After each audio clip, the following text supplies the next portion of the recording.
ചില പ്രശ്നം നിറഞ്ഞവരെ, ഇന്നത്തെ സുവിശേഷത്തിലെ യേശു നമ്മളോട് പറയുകയാണ്, ലോകം നിങ്ങളെ ദ്വേഷിക്കുന്നെങ്കിൽ അതിനു മുമ്പേ അത് എന്നെ ദ്വേഷിച്ചു എന്ന് നിങ്ങൾ അറിഞ്ഞുകൊള്ളണമെന്ന് പറയുകയാണ്. എന്ന് പറഞ്ഞാൽ ദൈവനാമത്തെ പ്രതി നമ്മൾ ഏറ്റെടുക്കേണ്ടി വരുന്ന ഈ സഹനങ്ങളൊക്കെ നമ്മുടെ അതേ രീതിയിൽ തന്നെ ദൈവം ഏറ്റെടുത്തിട്ടുള്ളതാണ് എന്നുള്ളതാണ് അതിന്റെ അർത്ഥം. അല്ലെ, യേശു പറയുകയാണ്, നിങ്ങൾ ലോകത്തിന്റെ സ്വന്തമായിരുന്നു എന്നുണ്ടെങ്കിൽ ലോകം അതിന്റെ സ്വന്തമായിരുന്ന നിങ്ങളെ ലോകം സ്നേഹിക്കുമായിരുന്നു.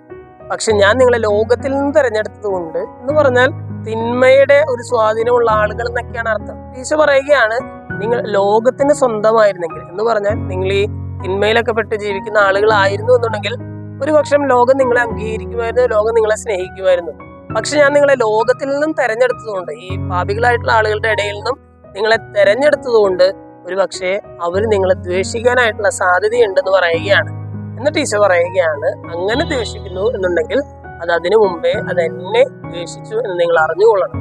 സ്നേഹമുള്ളവരെ, ഇന്നത്തെ സുവിശേഷ ഭാഗം വായിച്ചു കഴിയുമ്പോൾ നമുക്ക് ദൈവനാമത്തെ പ്രതി നമ്മൾ ഏറ്റെടുക്കേണ്ടി വരുന്ന ചെറിയ ചെറിയ സങ്കടങ്ങളെല്ലാം ദൈവമഹത്വത്തിനായിട്ട് നമുക്ക് കാഴ്ചവെക്കും. ഈശോ പറയുന്നത് പോലെ, ഞാൻ നിങ്ങളെ അനാഥരായിട്ട് വിടുകയില്ല. നമ്മള് സഹനങ്ങളുടെ ഇടയിലും നമ്മുടെ ചെറിയ ചെറിയ ബുദ്ധിമുട്ടുകളുടെ ഇടയിലും എല്ലാം ദൈവം നമുക്ക് സഹായത്തിനുണ്ട്, ദൈവം നമ്മുടെ കൂടെയുണ്ട്. ഈ ഒരു ചിന്തയോടുകൂടി ജീവിക്കാനുള്ള ഒരു കൃപയ്ക്കായിട്ട് നമുക്ക് പ്രാർത്ഥിക്കാം. ദൈവം നമ്മെല്ലാവരെയും സമൃദ്ധമായിട്ട്